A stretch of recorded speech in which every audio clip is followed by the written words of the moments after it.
Bienvenue sur la chaîne. Installez-vous, servez-vous une boisson chaude, car l'histoire que je vais vous confier aujourd'hui est glaciale, même si elle se termine par un incendie que j'ai moi-même allumé. Tout commence dans la banlieue huppée de Bordeaux, là où les apparences comptent plus que la vérité. Je m'appelle Lison. J'ai 28 ans. Et jusqu'à la semaine dernière, je pensais que quitter la maison familiale, ce caveau doré où j'ai enterré ma jeunesse, serait l'événement le plus silencieux et le plus insignifiant de mon existence. Je me trompais lourdement. J'avais emballé mes affaires avec la précision d'un fugitif. Pas de bruit, pas de traces. Des cartons scotchés à la hâte, des vêtements fourrés dans des sacs poubelles noirs pour aller plus vite, mes livres précieux serrés contre ma poitrine. J'ai attendu que la maison soit vide. J'ai attendu qu'ils partent à ce brunch dominical chic où ils aiment tant se montrer, ce brunch où je n'étais jamais invitée car je faisais tâche dans le tableau de la famille parfaite. J'ai chargé le dernier carton dans le camion de location. La pluie tombait dru, une pluie fine et pénétrante typique de la Gironde, qui semblait vouloir laver les 7 dernières années de ma vie. Je me suis hissée sur le siège conducteur, le cuir froid du volant me glaçant les paumes. J'ai tourné la clé. Le moteur a rugi, couvrant le battement frénétique de mon cœur. Je n'ai pas regardé dans le rétroviseur. Je savais ce que j'y verrais, cette grande bâtisse bourgeoise aux volets bleus, impeccable, intimidante, menteuse. Au moment où je passais le portail en fer forgé, mon téléphone, posé sur le siège passager, a émis une vibration longue. Pas un appel. Une notification. L'écran s'est allumé, projetant une lumière spectrale dans la cabine sombre. C'était Facebook. Mazarine, ma sœur aînée, venait de me taguer. Mes mains tremblaient en déverrouillant l'écran. Je m'attendais à tout, mais pas à ça. Pas à cette violence gratuite. Une photo s'affichait. C'était ma chambre. Ma chambre vide, que je venais de quitter il y a à peine 10 minutes. Elle avait dû rentrer plus tôt que prévu. Sur la photo, le sol était nu, les murs blancs portaient encore les traces de mes cadres. Et la légende, mon Dieu, la légende. Enfin, la sangsue a dégagé. La maison respire enfin. Bon débarras. Hashtag nouveau départ, hashtag famille toxique, hashtag libération. J'ai senti un goût métallique dans ma bouche. Le sang. Je m'étais mordu la lèvre jusqu'au sang. Sous la photo, le compteur de likes s'affolait déjà. 1234 personnes avaient aimé ça. 1234 personnes validaient mon humiliation publique. Mais le pire, c'était les commentaires.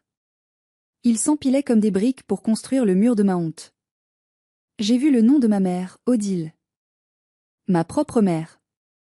Elle avait écrit « Enfin, je n'aurai plus à ramasser les tasses de café d'une ratée qui passe sa vie à jouer sur son ordinateur. Champagne ce soir. » Puis celui de mon père, Amaury. L'homme qui m'avait appris à faire du vélo. Il avait liké un commentaire d'une tante éloignée qui disait « Il était temps qu'elle apprenne la valeur de l'argent. Les chômeurs doivent se réveiller et arrêter de vivre au crochet des autres. » Je suis restée figée au milieu de la route, les essuie-glaces battant la mesure de ma sidération. Il ne se contentait pas de me laisser partir. Il me donnait un coup de pied au ventre sur le pas de la porte, devant le monde entier. Il célébrait mon départ comme on célèbre la fin d'une maladie.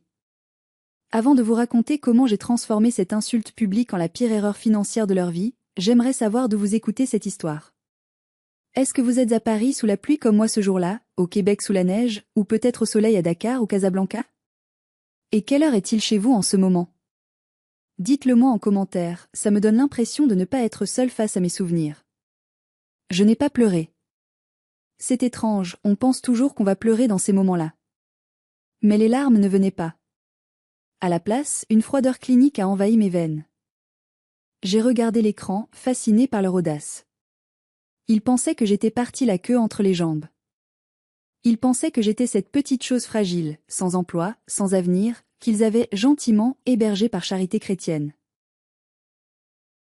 Ils avaient oublié un détail. Un détail monumental.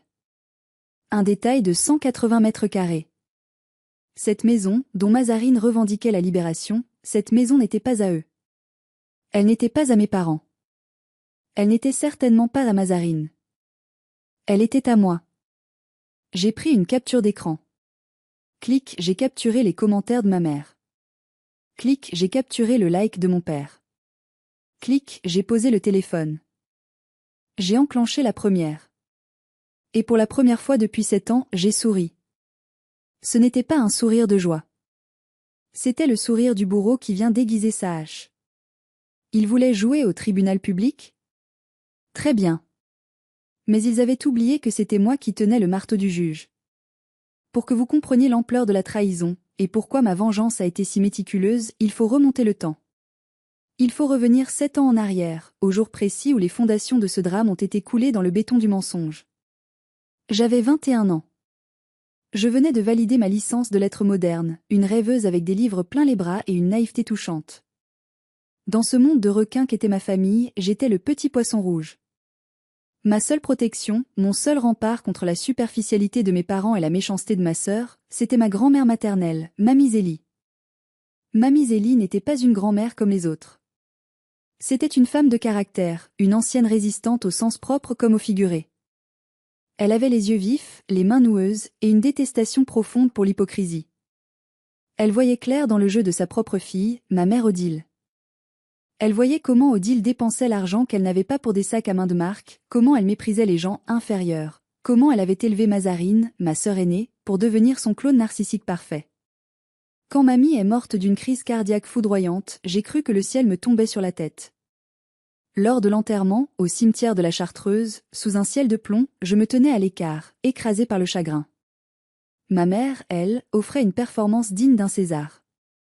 Elle pleurait bruyamment, s'effondrait artistiquement dans les bras de mon père, jetant des regards en coin pour vérifier que les voisins la regardaient bien. Mazarine, cachée derrière des lunettes de soleil énormes, vérifiait discrètement ses notifications Instagram entre 2 sanglots simulés. 3 jours plus tard, la lecture du testament a eu lieu dans le cabinet feutré de maître Stanislas, le notaire de famille. L'air sentait la cire d'abeille et la cupidité. Mes parents étaient fébriles. Je les avais entendus la veille au soir faire des plans. Avec la vente de la maison de maman, on pourra enfin acheter cet appartement à Arcachon, disait mon père. Et on changera la voiture, ajoutait ma mère. Ils avaient déjà dépensé l'héritage avant même de l'avoir touché. Maître Stanislas, un homme sec et précis comme une horloge suisse, nous a fait asseoir. Il a ouvert l'enveloppe. Un silence de mort s'est abattu sur la pièce. Seul le bruit du papier qu'on déplie résonnait. Madame Zélie a rédigé un testament holographe 6 mois avant son décès, a commencé le notaire. Elle lègue la somme de 10 000 € à sa fille, Odile. Ma mère a eu un hoquet de surprise. 10 000 ? C'est tout ? Mais les comptes, l'assurance vie ?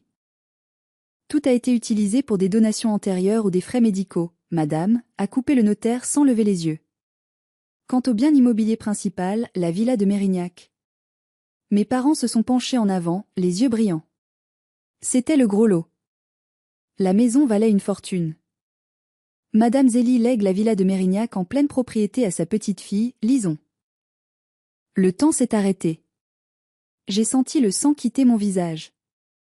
J'ai cru avoir mal entendu. Mazarine a éclaté d'un rire nerveux, strident. C'est une blague ? Lison ? Mais elle est gamine. Elle ne sait même pas remplir un chèque. Mon père s'est levé, rouge cramoisi. C'est inadmissible. Odile est l'héritière réservataire. Nous allons contester. Maman n'avait plus toute sa tête. Maître Stanislas a levé une main impérieuse. Asseyez-vous, monsieur. Le testament est parfaitement légal. Madame Zélie a spécifié ses raisons. Je cite, « Je laisse ma maison à Lison car elle est la seule de cette famille à connaître la valeur d'un foyer. Je sais que les vautours rôdent et je veux que Lison ait un toit sur la tête quand ils essaieront de la dévorer. » La phrase a claqué comme une gifle. Mes parents se sont tus, humiliés, le visage blême. Mais la honte, chez les narcissiques, ne dure jamais longtemps. Elle se transforme vite en calcul. Dès la sortie de l'étude, sur le trottoir, ils m'ont encerclé. Ils ont changé de visage instantanément. La colère a laissé place à une douceur mielleuse, terrifiante. « Ma chérie », a commencé ma mère en me prenant les mains. « C'est merveilleux. Mamie t'aimait tellement. Mais tu te rends compte de la charge ? Les impôts fonciers, l'entretien, l'électricité. Tu es étudiante, tu n'as pas de revenus. tu vas te faire écraser par les dettes. On ne va pas te laisser tomber, a renchéri mon père avec son air de patriarche bienveillant. On est une famille. On va t'aider. Écoute, on va faire simple, on vient vivre avec toi. On s'occupe de tout. On gère la maison, les factures, les réparations. Toi, tu gardes ta chambre, tu finis tes études tranquilles. Tu n'auras rien à débourser. On te protège. J'étais jeune. J'étais en deuil. J'avais désespérément besoin qu'il m'aime, qu'il soit fier de moi. Je voulais croire à ce conte de fées familial.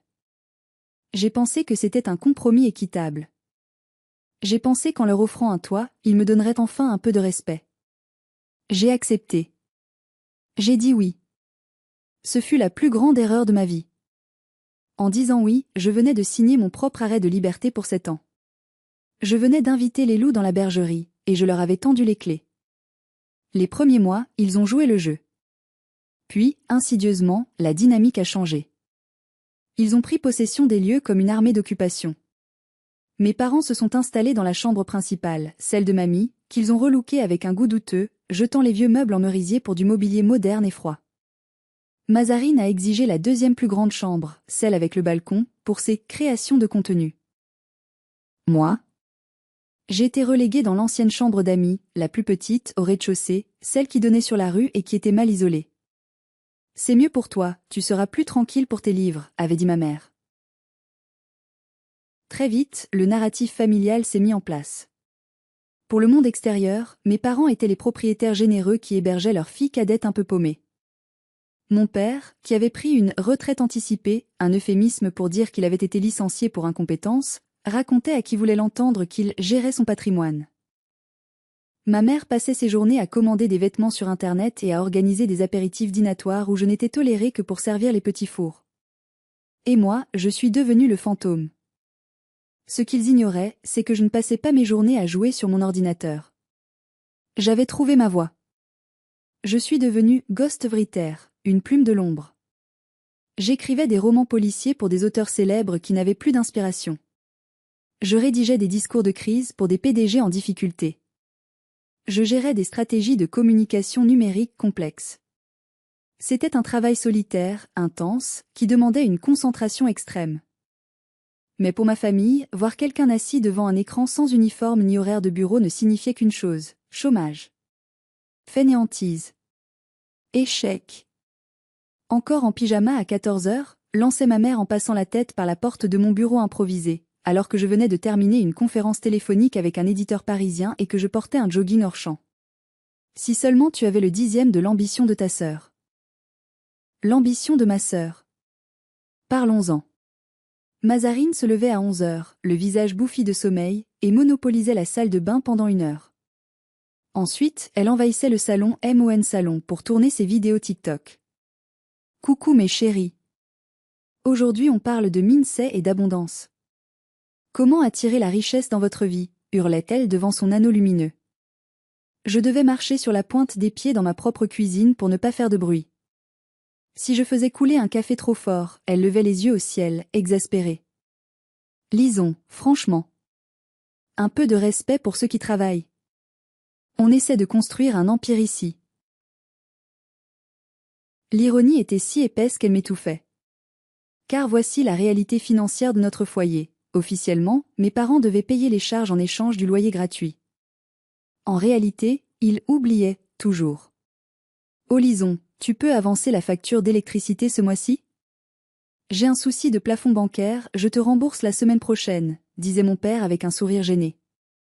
La semaine prochaine n'arrivait jamais. Au fil des années, las de réclamer, j'ai fini par mettre tous les contrats à mon nom. EDF, eau, gaz, Internet fibre pro. C'était plus simple. Je payais tout.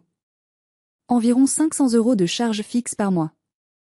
Plus une participation à la nourriture de 250 € en liquide que ma mère exigeait chaque mois, sous prétexte que la vie est chère et tu manges comme 4. Je gagnais très bien ma vie. Mes contrats me rapportaient entre 5 000 et 7 000 € par mois. Je ne dépensais rien. Je n'avais pas de vie sociale, pas de sortie, pas de vacances. Je thésaurisais. Je voyais mon compte en banque grossir en silence, tandis que celui de mes parents fondait à cause de leur train de vie insoutenable. Je me souviens d'un Noël particulièrement cruel, il y a 2 ans. J'avais utilisé mes économies pour acheter une montre connectée haut de gamme à mon père, pensant lui faire plaisir. Lors du repas de Noël, quand son frère est venu, mon père a relevé sa manche pour montrer la montre. Regarde ce bijou. C'est Mazarine qui me l'a offerte. Elle a du goût, hein? Ma fille aînée réussit tellement bien.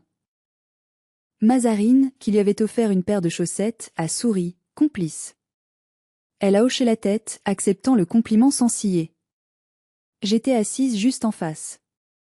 J'ai serré ma fourchette jusqu'à ce que mes jointures blanchissent. Je n'ai rien dit. J'ai avalé ma dinde sèche et ma dignité. Dites-moi honnêtement en commentaire, là, maintenant, à ma place, qu'est-ce que vous auriez fait? Auriez-vous renversé la table? Auriez-vous hurlé la vérité devant tout le monde? Ou auriez-vous fait comme moi, noté cette humiliation dans un carnet mental noir, page 412, pour l'ajouter à l'addition finale? Je suis curieuse de savoir si ma patience était de la force ou de la lâcheté. Je suis restée. Pas par faiblesse, mais parce que j'observais. Je constituais un dossier. Je gardais chaque reçu, chaque relevé bancaire, chaque preuve de virement. Je savais qu'un jour, la guerre éclaterait. Et ce jour-là, je voulais avoir des munitions. Tout a basculé il y a 2 mois. C'était un mardi matin pluvieux. Je m'étais levée tôt, vers 6 heures, pour travailler sur un manuscrit urgent. La maison était silencieuse. Vers 8 heures, je suis sortie de ma chambre pour aller chercher un verre d'eau à la cuisine. La porte de la cuisine était entr'ouverte. Une odeur de café frais flottait dans l'air. J'ai entendu des voix étouffées. C'était ma mère et Mazarine.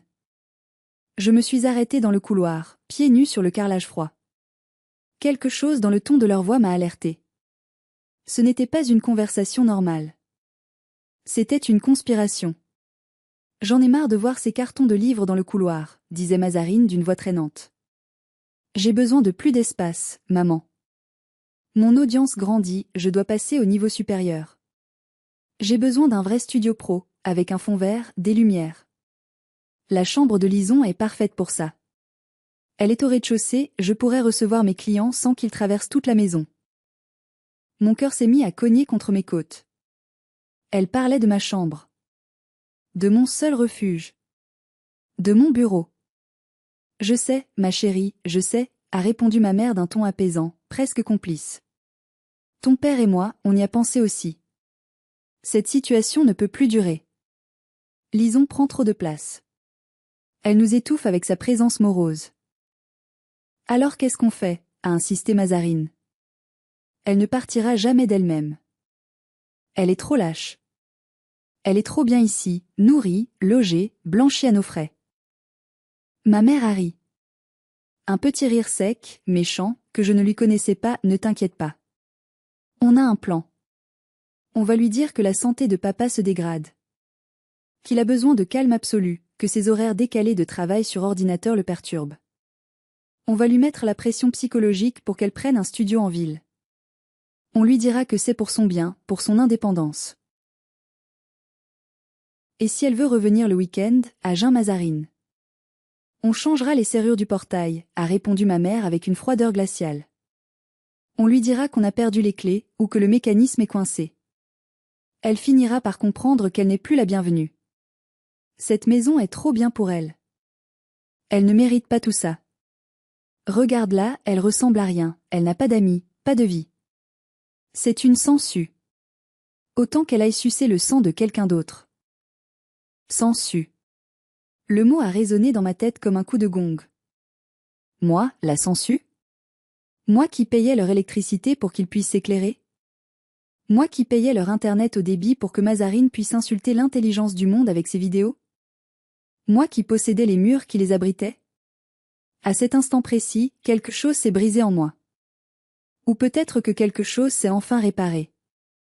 La petite Lison qui attendait désespérément un geste d'amour de sa maman est morte sur le carrelage froid de ce couloir. À sa place, une autre femme s'est réveillée. Une femme froide, calculatrice, méthodique. Je n'ai pas fait irruption dans la cuisine. Je n'ai pas crié. Je n'ai pas pleuré. J'ai fait demi-tour en silence. Je suis retournée dans ma chambre. J'ai fermé la porte à clé. J'ai ouvert mon ordinateur.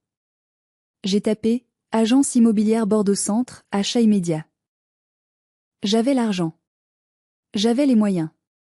J'avais le pouvoir. En 2 jours, j'ai trouvé un appartement. Un penthouse modeste mais ultramoderne, au dernier étage d'un immeuble neuf avec vue sur la Garonne. J'ai signé le compromis de vente la semaine suivante, payant comptant.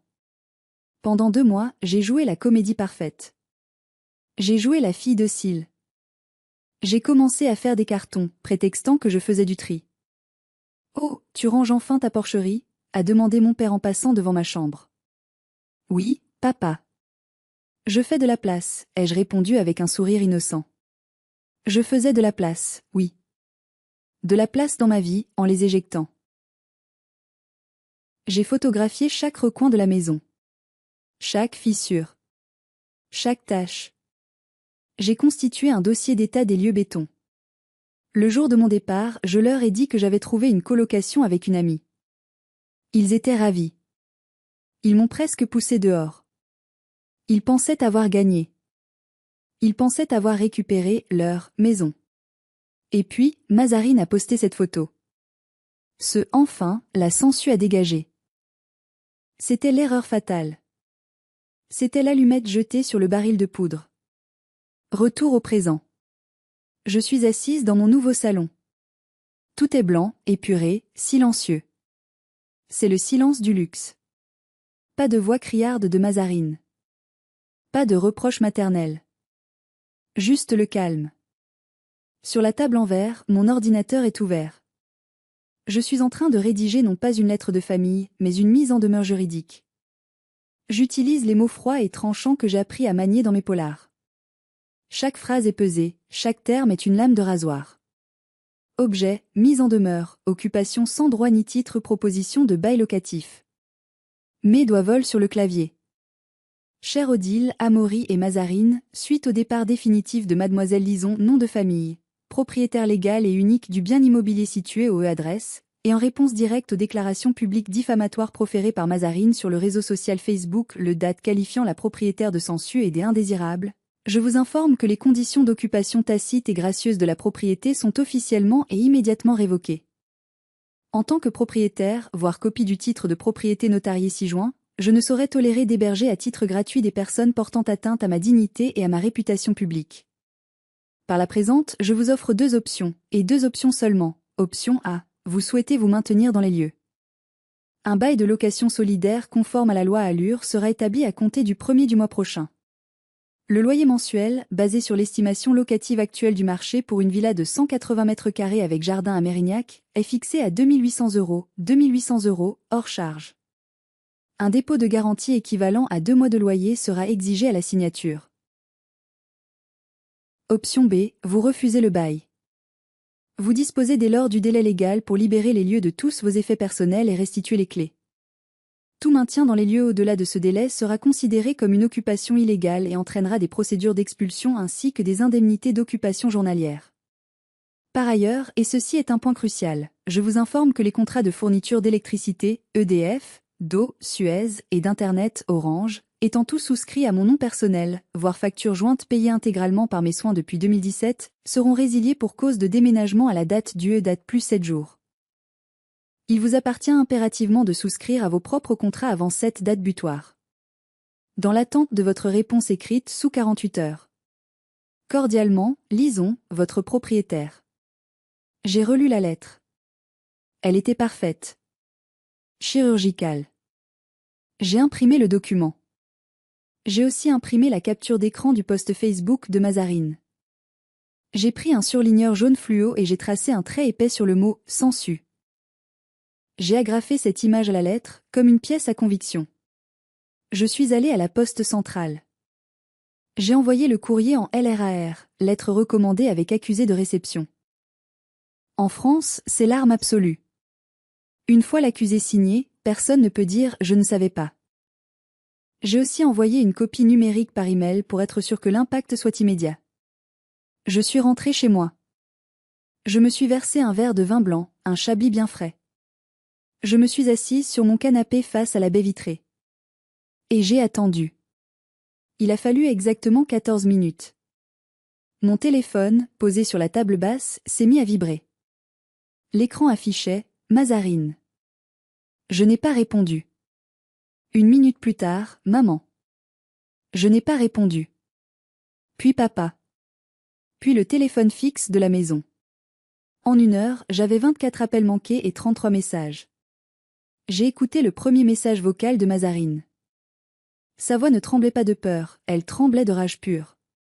Lison. C'est quoi ce délire? T'es complètement malade ou quoi? 2800 balles? On était parents, espèce de taré. Réponds tout de suite au téléphone. C'est une blague, hein? C'est parce que j'ai posté la photo? T'es vraiment susceptible, ma pauvre fille, c'était de l'humour. Rappelle-moi où je débarque. Le deuxième message était de ma mère. Le ton était différent. Elle pleurait. Mais c'était des larmes de manipulation, je les reconnaissais entre mille. Lison, ma chérie. Je ne comprends pas. On t'a tout donné. On t'a logé pendant 7 ans alors que tu ne faisais rien. Et tu nous demandes de l'argent? Tu veux nous mettre à la rue? Ton père est livide, il a des douleurs dans la poitrine. Tu vas le tuer, Lison. Tu veux avoir la mort de ton père sur la conscience? Rappelle-nous, on va oublier cette lettre ridicule. Je n'ai pas répondu aux appels. J'ai envoyé un seul SMS groupé, froid comme la pierre. Tout échange se fera désormais par écrit. Vous avez 7 jours pour transférer les factures d'énergie à votre nom. Le compte à rebours a commencé. Il pensait que je bluffais. Il pensait que la petite Lison, la fille timide qui baissait les yeux à table, allait craquer au bout de 24 heures de pression familiale. Il pensait que le lien du sang était une chaîne incassable qui me forcerait à plier. Ils avaient tort. Ils ne savaient pas que j'avais passé 7 ans à forger les ciseaux pour couper cette chaîne. Les jours suivants ont été un spectacle fascinant de déni et de stupidité humaine. Au lieu de régler le problème en privé, au lieu de signer le bail ou de chercher un autre logement, Mazarine a fait ce qu'elle fait de mieux. Elle a escaladé le conflit publiquement. Elle a choisi la guerre. Elle a posté une story Instagram, face caméra, les yeux humides, avec un filtre beauté Natural Glow, évidemment.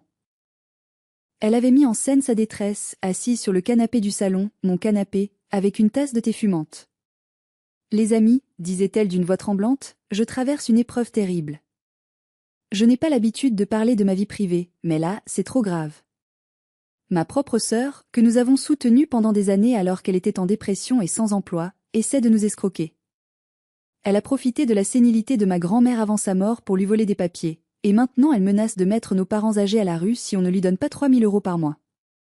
C'est du chantage affectif pur et dur. J'ai besoin de votre soutien. #famille toxique, #manipulatrice, #justice pour mes parents. Ses followers, une armée de gens qui ne connaissaient rien à l'histoire et qui buvaient ses paroles, ont commencé à s'agiter. Ils ont trouvé mon profil Facebook grâce au tag précédent de Mazarine. J'ai commencé à recevoir des messages de haine d'inconnus. Monstre. Ingrate. Comment oses-tu faire ça à ta famille? Honte à toi. Ma mère m'a envoyé un message triomphant. Tu vois ce que tu provoques? Tout le monde sait qui tu es maintenant. Arrête ça tout de suite, reviens à la maison, demande pardon à ta sœur à genoux, et on déchirera ton bail ridicule. On dira que c'était un malentendu. C'était leur stratégie depuis toujours, l'intimidation par la honte. C'est très efficace en France, où le « qu'en dira-t-on » est roi, surtout dans notre milieu bourgeois. Ils pensaient que j'allais paniquer, que j'allais supplier pour qu'ils arrêtent. Mais ils avaient oublié un détail crucial, je suis une professionnelle de la gestion de crise. C'est mon métier. Je gère des « bad buzz » pour des multinationales. Je sais comment fonctionne l'opinion publique. Mazarine jouait aux dames avec des pions en plastique, alors que je jouais aux échecs en 4D. J'ai préparé ma riposte. Pas de cris, pas de larmes, pas de filtre beauté. Juste des faits. Des preuves. Des recettes. J'ai créé une page web simple, hébergée sur un serveur sécurisé. J'ai rédigé un post unique sur mon profil Facebook, en mode public. Le titre était sobre, la vérité coûte plus cher qu'un like. Dans ce post, j'ai exposé 4 éléments, froidement numérotés, le testament, une photo haute définition du testament holographe de ma grand-mère, avec un zoom sur la phrase clé, je lègue cette maison à Lison pour la protéger des vautours qui l'entourent. La preuve du mensonge, une vidéo de surveillance de la cuisine. J'avais installé une petite caméra connectée il y a 6 mois pour surveiller mon chien quand je sortais, mais elle captait aussi le son. La qualité était parfaite. On y voyait ma mère et Mazarine boire leur café et dire, mot pour mot, dès qu'elle part, on change les serrures, cette ratée ne mérite pas cette maison, on va récupérer sa chambre pour ton studio. La réalité financière, les relevés bancaires PDF de 7 années de facture EDF, eau et Internet. Chaque mois. Surligné. Total, plus de 42 000 € payés par la Sansu pour le confort de sa famille. Le coup de grâce, une capture d'écran du message de Mazarine me traitant de « Sansu » mise côte à côte avec la facture Internet Orange à mon nom. J'ai écrit en légende, Mazarine dit que je suis une Sansu. Voici les preuves que je paie l'électricité qui éclaire ces vidéos depuis 2017. Voici la preuve que la maison m'appartient légalement depuis 2016. Je leur ai offert un toit gratuit pendant 7 ans. En échange, j'ai reçu des insultes et du mépris. Aujourd'hui, je reprends ma liberté. Si vous soutenez Mazarine, demandez-lui pourquoi elle vit chez sa petite sœur au chômage à 32 ans au lieu de payer son propre loyer. J'ai tagué Mazarine. J'ai cliqué sur « Publier ». Et j'ai attendu. L'effet a été immédiat. Brutal. Dévastateur. Internet adore la justice. Internet a soif de vérité. Les commentaires sous le post de Mazarine ont viré de bord en quelques heures. Les gens qui l'insultaient quelques minutes plus tôt se sont retournés contre elle avec une violence inouïe. Attends, c'était ta sœur qui paie ton Internet? Et tu l'insultes? La honte absolue. Tu vis chez elle et tu la traites de Sansu? Ouah, la vidéo de la mère. Quelle méchanceté gratuite. Vous êtes des monstres. Rembourse ta sœur. Mazarine a paniqué. Je l'ai vue en ligne, essayant de supprimer les commentaires, mais ils arrivaient trop vite, par centaines. Elle a supprimé ses stories. Puis elle a mis son compte en privé. Puis, finalement, elle a désactivé son compte Instagram. Son outil de travail. Son ego. Disparu. Mais c'était trop tard. Les captures d'écran circulaient déjà sur Twitter et TikTok. Sa réputation de « coach bienveillante » était en miettes. Pendant ce temps, le délai de 7 jours pour les factures arrivait à échéance. Ils n'avaient rien fait. Ils étaient trop occupés à gérer l'effondrement de leur image sociale pour s'occuper de la réalité administrative. Ils pensaient sans doute, elle n'osera pas. On est ses parents. On ne coupe pas l'électricité à ses parents en plein hiver. Le 7e jour, à 8 heures du matin précise, j'ai pris mon téléphone. J'ai composé le numéro du service client d'EDF. Bonjour, je suis titulaire du contrat OE adresse. J'ai déménagé définitivement. Je souhaite la résiliation immédiate du service. Très bien madame. La coupure se fera à distance via le compteur Linky dans l'heure. J'ai raccroché. J'ai fermé les yeux et j'ai imaginé la scène. Mazarine devait être sous la douche. Mon père devait faire griller ses tartines. 1 heure plus tard, mon téléphone a sonné. C'était mon père. J'ai laissé sonner. Il a rappelé. Encore. Encore. Il a laissé un message. Sa voix n'était plus arrogante. Elle n'était plus mielleuse. Elle était terrifiée. Lisons. Il n'y a plus de lumière. Le frigo s'est arrêté. La box internet est éteinte. Maman pleure dans le noir. S'il te plaît. Rappelle-nous. On ne peut pas rester comme ça. Je n'ai pas souri. Je n'ai ressenti aucune joie sadique. Juste un profond soulagement. La coupure n'était pas une vengeance. C'était une conséquence. La conséquence logique et inévitable de l'inaction. Essayez d'imaginer la scène.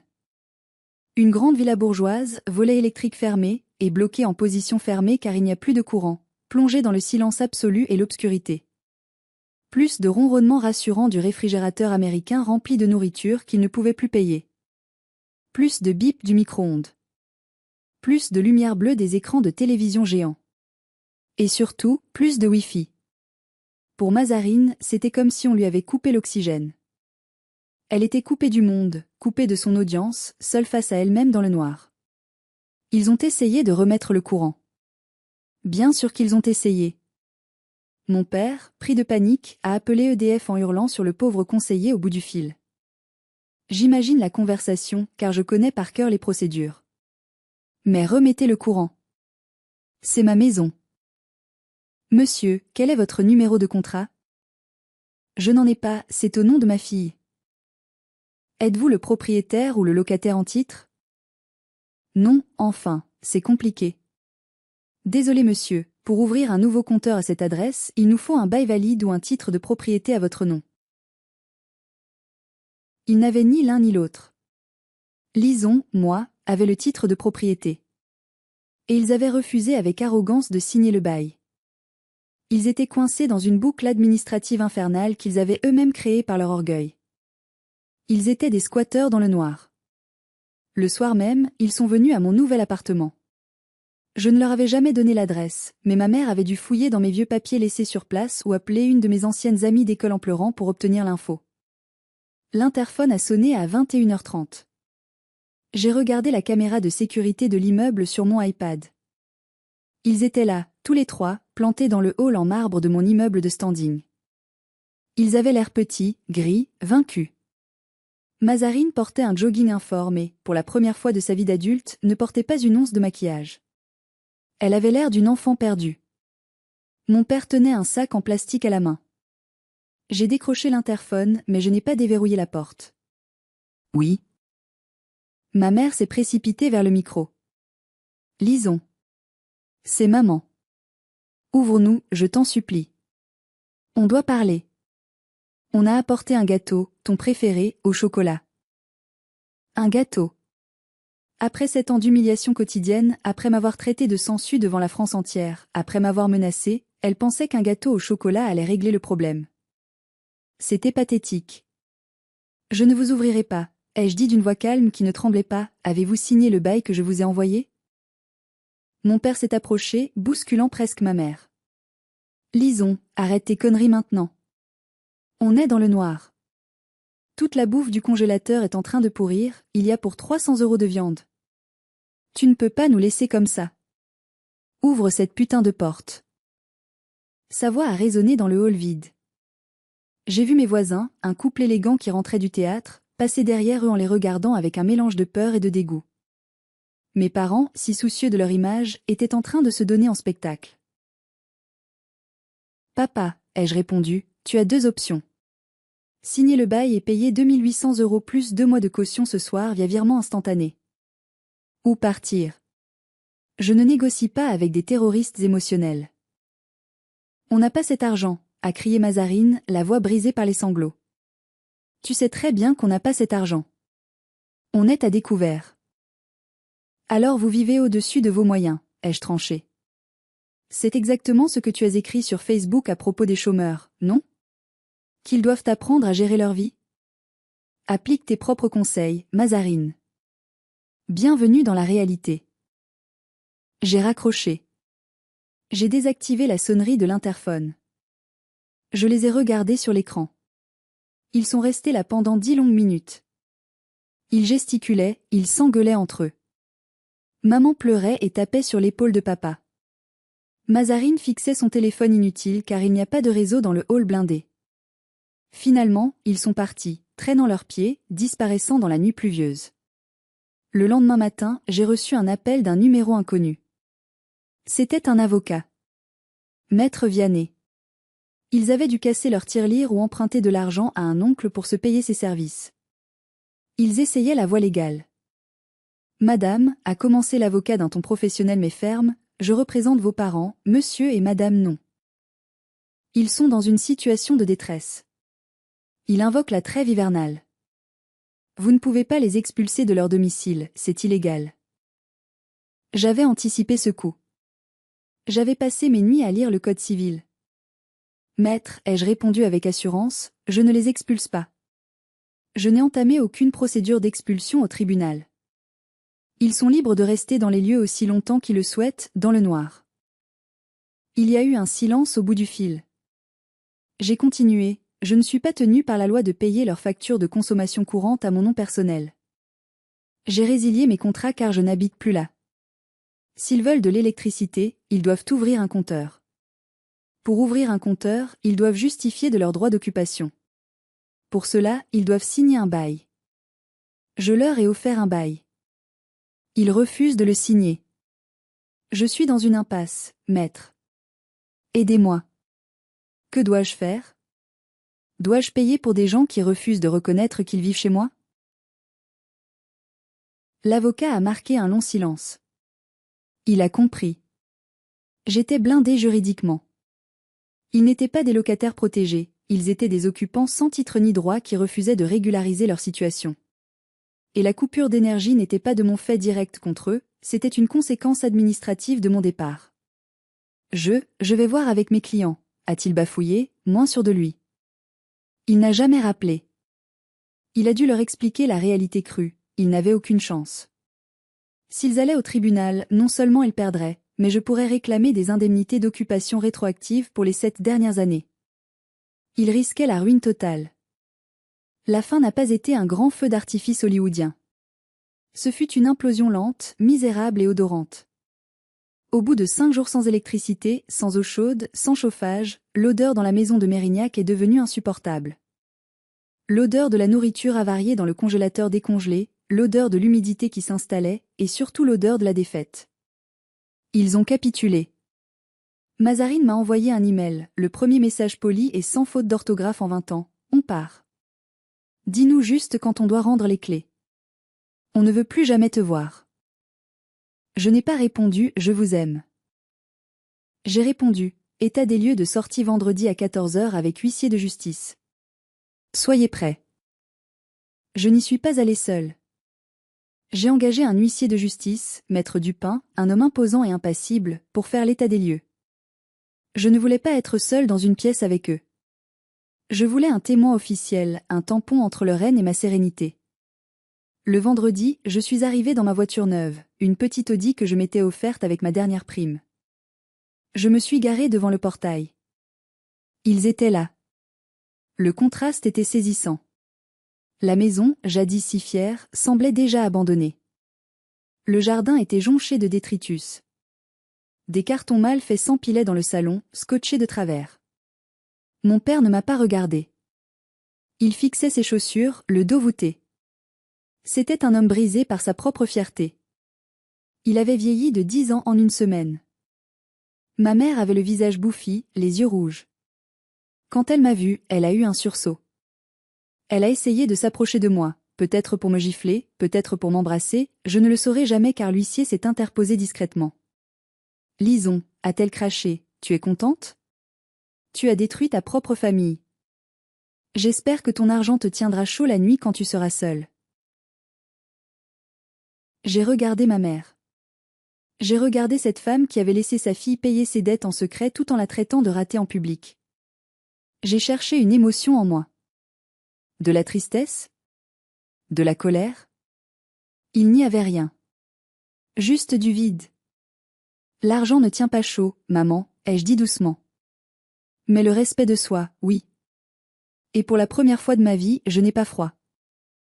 Mazarine est descendue de l'étage. Elle traînait une valise Louis Vuitton, probablement une contrefaçon, maintenant que j'y pensais. Elle m'a lancé un regard de haine pure, un regard qui aurait pu tuer si les regards étaient des balles. Tu vas le payer, a-t-elle sifflé entre ses dents. Karma is a bitch. Tu finiras seul. Le karma a déjà frappé, Mazarine, ai-je répondu en balayant la maison vide de la main. Regarde autour de toi. C'est toi qui as invoqué tout ça avec ton post Facebook. Tu voulais de l'attention? Tu en as eu. Tu voulais que la sangsue parte? Je suis parti. Et j'ai emporté la lumière avec moi. Ils ont chargé leurs affaires non pas dans un camion de déménagement professionnel, mais dans une petite camionnette de location bas de gamme et dans la vieille voiture de mon père. J'ai vu mon père, à 60 ans, soulever des cartons lourds, manquant de tomber. J'ai ressenti une pointe de pitié. Juste une microseconde. Puis je me suis souvenu du commentaire qu'il avait liqué, « Les chômeurs doivent apprendre à vivre ». Il apprenait. C'était une leçon tardive, douloureuse, mais nécessaire. L'huissier a fait son travail. Il a noté les dégâts, parquet rayé par les talons de Mazarine, trous dans les murs pour accrocher des tableaux, taches sur la moquette. J'ai retenu la totalité de la caution morale, que je ne leur avais jamais demandée. Quand la dernière voiture a franchi le portail, j'ai sorti mon téléphone. J'ai changé le code du digicode immédiatement via l'application. Bip. Bip. Bip. Verrouillé. Je suis rentrée seule dans la maison vide. Elle résonnait. J'ai marché jusqu'à la chambre de Mamie Zélie. J'ai ouvert la fenêtre. L'air frais de l'après-midi est entré, chassant l'odeur de renfermés, l'odeur de leur parfum bon marché, l'odeur de leur méchanceté. J'ai sorti mon téléphone. J'ai appelé une agence immobilière que j'avais déjà contactée. Allô? Oui, c'est Lison. La maison est libre. Vous pouvez mettre l'annonce en ligne. Oui, vente immédiate. Je veux tourner la page. Je ne voulais pas vivre ici. Cette maison était imprégnée de toxicité. Je voulais l'argent pour construire mon propre empire, loin d'eux, loin de Bordeaux, loin de ce passé. 6 mois ont passé depuis ce jour. La maison a été vendue en 3 semaines. Le marché était bon. J'ai touché une somme considérable. J'ai investi cet argent dans la création de mon propre cabinet de conseil en communication de crise. L'ironie est délicieuse, l'expérience traumatisante avec ma famille m'a donné une expertise unique. Je sais comment détruire une réputation, et je sais comment la protéger. Les affaires marchent très bien.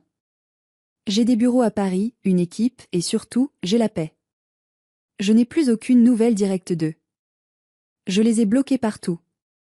Mais le monde est petit, et les nouvelles filtrent.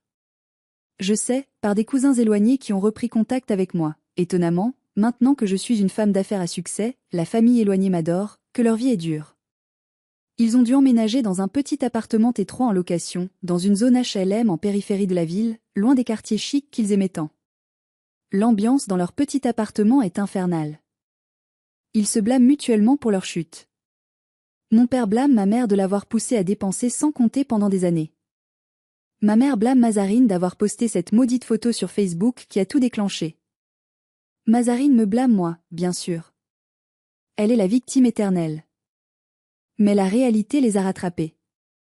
Mazarine a dû prendre un travail. Un vrai travail. Elle est caissière dans un supermarché.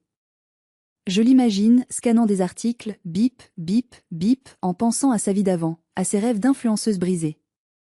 Ma mère a dû vendre ses bijoux pour payer les dettes.